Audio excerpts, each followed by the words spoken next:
back on BBC Radio Ulster. Welcome back. 6 minutes past 1. Have you complained about your neighbours? Go on, admit it. Have you complained about your neighbours because you suspect them of breaching some of the COVID restrictions? Over the past 8 months, community relations have been strained pretty much, haven't they, by the restrictions put in place as a result of the coronavirus crisis. Police records have now been uncovered, which give an insight into some of the specific complaints they've been receiving from members of the public. We're calling it curtain twitching, but that may be unfair, but there you are. While some appear to be significant breaches, others are more of the curtain twitching variety, including someone in a Hochel who complained about neighbours taking multiple walks each day. Multiple walks, can you imagine it, on the same day? Someone else reported their housemate, this is astonishing, their housemate, for visiting their parents in Omagh. The Irish News journalist Brendan Hughes got all the details through a Freedom of Information request. He's across all of it. Nothing gets past Brendan Hughes from the Irish News. And we're joined by Alan McQuillan, also former Assistant Chief Constable with the PSNI, and the business leader Felicity Huston. Welcome to all of you. Brendan, let me come to you first. I've given away a couple of them, but my goodness, some of these are pretty colourful people.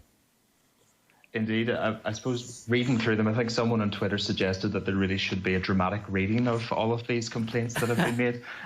But to give, I suppose, some context to it, I had asked the PSNI to give sort of some details as to what sort of complaints they were getting following the launch back in April of their online complaint form. It's basically an online form where people can go to and they can submit, they can write out what their complaint is, what they allege the coronavirus breach has been and where it has been and who has been involved. So the PSNI eventually came back with a number of reports covering the first 24-hour period from 2 p.m. on April the 10th following the launch of this online reporting tool. And over the course of that period, it had received 67 reports within that 24-hour period. And I had tweeted out about 20 of them over the weekend, which we had carried in the weekend's paper. And I have to say that I suppose some of them drew some interesting eyebrow raising when people had read. Well, they did. Some of them have a kind of a Stasi quality to them, don't they? Give us another couple of examples from, and you did tweet them out brilliantly in a list which has a theatrical quality to it, and people were aghast when they saw some of these complaints. Well, I suppose it is because of the detail and the way people have described, what they have seen whenever they've looked through their windows or peered through their blinds. But what their neighbours are doing has added to the detail of what people are saying. Like, for example, there was one complaint in Ballymena where a person was complaining that they saw their neighbour was visiting their lady friend. They had said specifically who it was, and they listed their address. However, that was obviously redacted in the details that I got. But they were able to say to the police that they come for dinner every evening about 5 to 6 p.m. and stay at the house until approximately 11 p.m. Then they question, is this not part of lockdown? There was also a Belfast... You get the impression that person, Ballymena, has been worried about that for quite some time and just really wanted an excuse to get it off the chest, really. Well, indeed, and they clearly have been making notes, and this seems to be a running theme in some of these complaints. For example, in Limavady, there was one complainant who had listed a series of car registrations that they had seen calling at a property. They had said in their report, this is a daily occurrence ranging from morning to late at night. It has been happening for the last 9 months.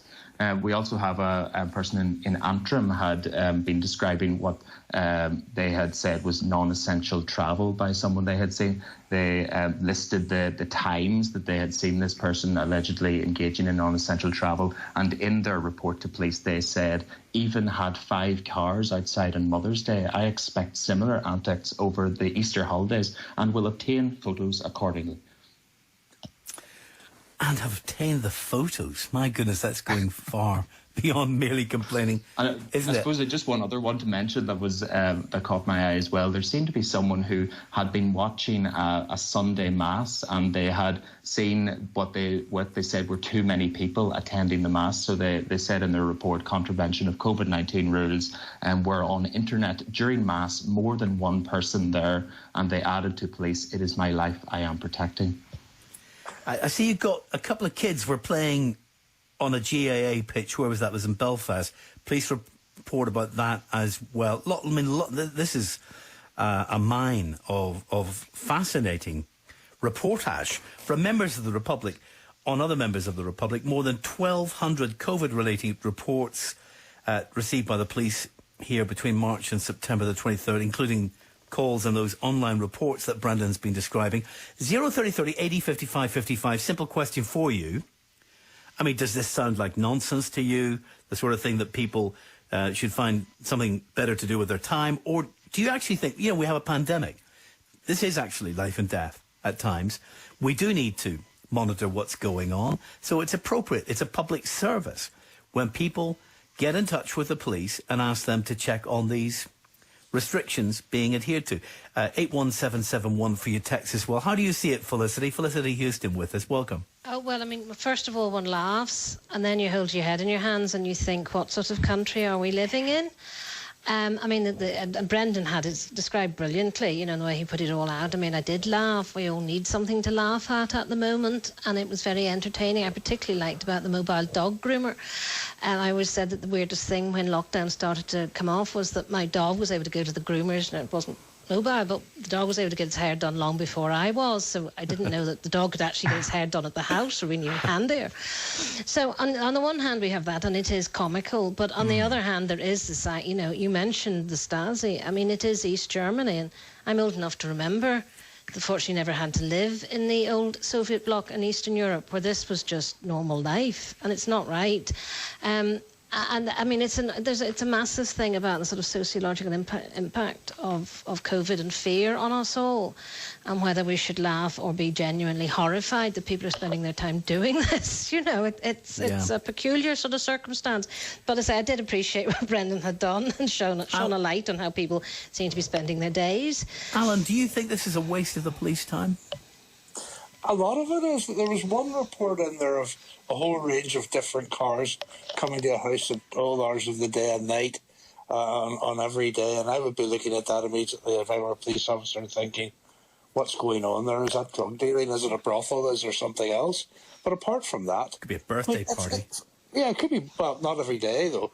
I mean, the bottom line is, frankly, it's always been like this. Police officers were always seen as very cynical individuals because they had to deal with this sort of stuff every day with members of the public. And then Twitter was invented and everybody was able to enjoy the delights. And this is part of the range, sadly, of normal behaviour. Some of these people are genuinely not well. And some of them are simply bad neighbours, bad people. Obsessive. I mean, it's all part of the range of human behaviour. See, that's how he got to be an ACC. Some of these people are just not well. That's the way it is. Some of you text 81771. Norman says, these people who break the rules and have house parties deserve to be reported. They're putting people's lives in danger. Another text says, I think you're missing the point. When someone is following the rules to the letter, it is very annoying to see that others are not. And it doesn't matter how minor. It's the principle of it. And there you have it, Alan. People think, there are some silly examples, but there are really egregious ones. And if you are working hard to help everybody else by following the letter of the law, it really irritates you to see someone else breaking the law. I agree. And I mean, I have said on here on the radio before that, people should report serious issues. Now, somebody taking 4 walks a day is not necessarily a serious issue. Somebody having a party with 30 or 40 people in their house, that is, because potentially that's going to spread infection and injure people, make them ill. But I think we all need to keep a bit of perspective in this, and I appreciate that. I was in lockdown for 4 months. I appreciate what it's like when the walls are coming in on you. But we need to try and keep a bit of perspective in that. What about the lady friend, Alan? Would you report that? The lady friend, I wouldn't report that because I would think good luck to them. Let them find some sort of joy in this situation. But equally the one of perpetually different cars coming to the house, different times of day and night every day, that's a different issue. That's one that really should be reported to the police if people are worried about it. Wasn't it a lady friend visiting Professor Ferguson that was his downfall? We found out that he had a lady friend visiting during lockdown when he really shouldn't. Well, he definitely shouldn't have been, you know. Well, so. Nigel, actually, in County Down, wants to raise that one. Nigel, go ahead. Yes, William, funny enough, I read Brendan's tweets and report over the weekend, and I had a laugh, and I said to a friend, this is like the Stasi. But then I remembered as well, your man, Professor Neil Ferguson, he lost his job over visiting a lady friend. And in defence of members of the public, I'm going to say it was government that created these rules and also created this reporting mechanism and this whole approach to dealing with this. And I think it has resulted in maybe people reporting people for petty things and actually some of the more egregious things being ignored. That was my point. But people have lost their livelihoods over, you know, what might have been considered very minor breaches of these things. You know, so thank you very much, Nigel. Neil Ferguson, you remember at the time, said that he had already had COVID. He had been through it. He had tested negative at the end of it all. And he had a girlfriend who visited him at his home, and that shouldn't have happened even though he'd already had COVID. And he resigned from SAGE, from the Government Advisory Body. Obviously, still a professor. Well, would you like him to be banned from the radio for having his girlfriend over? No, well, I don't know. I mean, you know, come on. sorts of things done. No, I'm just saying that. I mean, Ferguson is still obviously in work. You know, he hasn't lost his job. He may not. Well, he's a professor at his university that's still. Right. I know, but I mean, he's the man who came up with all the stuff, and then he just ignored the rules. I mean, and he said he believed he was immune, which I thought was something strange because my understanding is there's no proof that just because you've had it doesn't mean you can't get it again. But I mean, say he's just another example. Would you have reported him? No, I wouldn't have. It's just not my sort of thing. I'm a live and let live person. I would have said the only reason would have been the hypocrisy of a man who had produced these models that caused the reaction from the government. It's the same as Cummings. He came up with the rules and then he ignored them. And I mean, I think he shouldn't have kept his job. I can't stand hypocrisy. That's the difference. And Alan, you wouldn't have reported Neil Ferguson for having his girlfriend over? I wouldn't have reported Neil Ferguson, but some of the others, if they were my neighbour, I might have had a word with my neighbour, because I would hope I would have a good enough relationship to say, excuse me, but is this not wrong? You know, and try and do it in a positive, constructive sense. But a lot of people don't have those relationships with their neighbours, which is why they phone the police. I suppose this is all anonymised, Brendan, isn't it? So there's no way of knowing if one person's responsible for 20 reports here or just one report, that sort of thing. Yes, but I suppose the spread of the geographical spread of the report shows that, you know, this is coming from multiple people. It's not one. I suppose it's not one person doing a non-essential journey, driving around Northern Ireland and reporting everyone they see.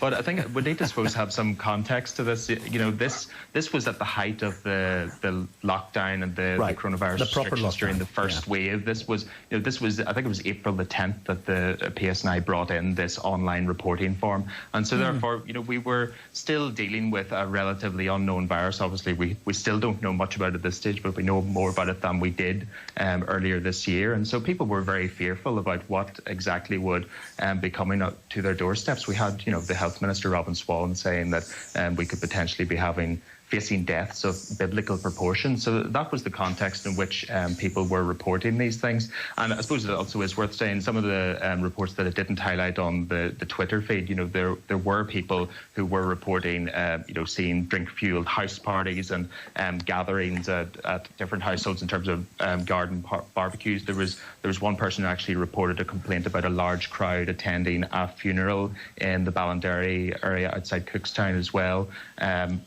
Despite the restrictions that there were on funeral services.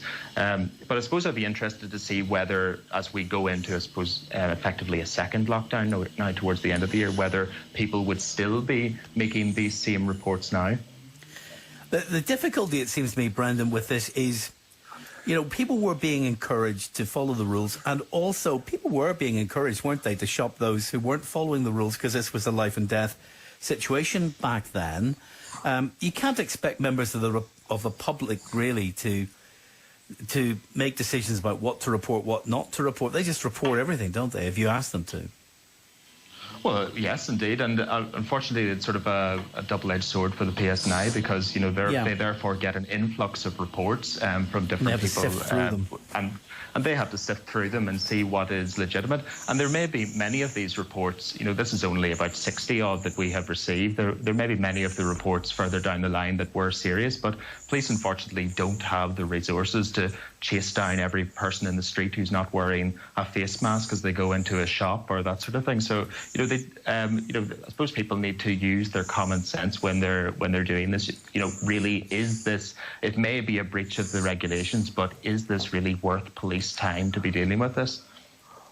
81771. You're texting 03030 80 55 55 for your calls. There's another dimension to this sort of snoopiness that's going on, Felicity, and that is when people are being encouraged to work more from home these days, where they're able to do so. We're now seeing an uptick in businesses using online software, monitoring software, to track their workers' hours. Then they can actually work out keystrokes, mouse movements. They can surveil, I should say, the websites being visited by their workers to make sure that they're working as much as they should be working at home. Would you use the word Stasi of that? Well, I think it's a sort of an extension of actually much of the big corporate world already. I've never really worked in it, but my understanding is that your time, you log your time in the day. My husband talks about when he was a trainee accountant, I think it was every 15 minutes had to be logged, that because your time is charged out, so that's sort of what happens, and this is the next stage of it. And I would imagine that there's just quite a lot of that's been going on in offices already, the monitoring of activity. And I know even within the civil service, websites, various of them used to be blocked, including Slugger O'Toole, which people were traumatised. They couldn't look at Slugger to find out what was actually going on in Stormont. So, it's a sort of extension of all that, isn't it? You're supposed to be working from home and suddenly the system allows it. But, it's quite disconcerting, I would imagine, for people who feel they are still being quite productive, even if they're not sitting there at normal times. And actually, though I haven't seen any of this reported here in Northern Ireland, Felicity, there have been some reports in the United States of employers requiring people to leave their webcam on. Yeah, well, there's a man in America who had a very embarrassing time about that last week, didn't he? But we'll probably not talk about that in a family show. Well, I think that wasn't his employer. I think the problem is he left. Actually, there were so many. I know exactly what you're talking about. There were so many problems with that. It wasn't just the webcam, but employers telling people to leave their webcam on so they can see what's happening in your kitchen, say, when you're sitting there meant to be working. You'd have to Thank keep you it for very dragging tidy, us down there, Felicity. You'd have to keep it very tidy, wouldn't you? But the guy who runs Facebook, he keeps his webcam covered all the time, doesn't he? Because he knows they can be used. He knows exactly what's going on. Exactly, and what can be done with them. So it can all get very out of hand and be absolutely horrendous. I even think the Zoom thing is very invasive, actually. I haven't had to do an awful lot of it, but I did have a project involved almost a week backwards and forwards on it, and I was very aware that people were looking at the room I'm working in, that sort of concentration. Yes, there is this thing going on, and what's that in the behind? And you're doing the same with the people you're talking to, and that is very invasive from just, in a normal office environment. And you're seeing the same thing with TV interviews for people these days. They're no longer in studios, they're at home. And we're paying attention to what's on the shelves and what's behind them. Brendan, the reality is, we are the worst examples of this as journalists, Brendan. People are nosy, and you and I are professionally even nosier than the average person. I would encourage nosiness, but I think it has to be, it has to be balanced in terms of the public, in terms of what they're seeing out in the street, and whether, bringing it back to the coronavirus regulations, whether that should be reported or not. I think that perhaps this sort of thing, transparency, needs to go both ways. If employers and government are expecting more information from the public, then the government and employers should also be providing that information to the public as well. We need to see more transparency in terms of what they are doing, so that there's more public confidence. And I think that would perhaps go some way towards alleviating any concerns around that. Have we any way of determining, Brendan, how many of these reports to the police turned into COVID notices or fines? No, I don't know which, if any, of these resulted in any coronavirus-related notices. But I suppose for the context of it, we know that more than 12,100 COVID-related reports have been received by police, not just through their online portal, but through calls and that sort of thing. That's between March and September.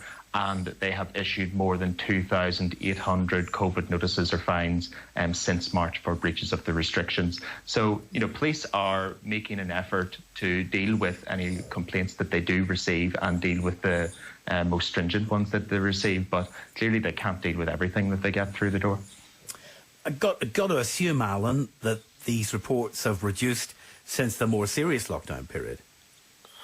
Yeah, well, we're now back in another sort of lockdown period, and we need to see where that goes as well.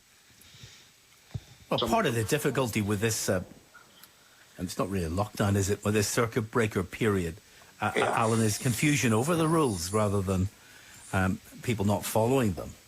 Yes, it's all got a lot more complex, hasn't it? It has done. Bad enough then, and so I suspect they're still going on, because I actually think that this is an innate part of human nature, and that people will continue to put these in, maybe on different levels. And if they're reporting the really serious ones, I mean, the figures Brendan talked about there was sort of a 1 in 6 conversion rate from a complaint to something being actually done about it. Yeah. And of course, that doesn't even allow for the ones where the police actually just spoke to somebody and told them to catch themselves on or behave. So that's not an unreasonable level. So it does seem there must be some utility out of this for the police. And then, of course, I mean, it's about trying to protect people. So I would imagine it's still going on to some degree. Mm-hmm. Felicity, I bet if you had a house party happening next door with 30 people and you could see them all wandering in and carrying their blue bags and all the rest of it, just imagine that scenario. To them, what's that? Why are you doing that? You'd take them on yourself rather than report them, would you? I think I would rather do that to start with. I just think that's what you'd be saying. Why are you doing this? This is not illegal at the moment. Why are you doing it? I would hope that that's what I would do. Yes. Well, I'd be very interested in seeing the It's ran my way. It's awful quiet, to be honest. Would you remember? No, it's not likely. I can imagine where you're living. I love a bit of life around here, and it's very quiet. It's more likely to be the lady friends. Well, now that's a whole other story. Absolutely. That's a whole other story. Yes. Going on. Yes. If either of those situations happens, Felicity, I couldn't possibly comment about such things. Remember to film it and stick it out there. That's such. I tweet it out. We do want physical evidence of that kind as we go. All right. Final advice from you, Alan, as the former ACC, on how people might decide when it is important to contact the police and when not.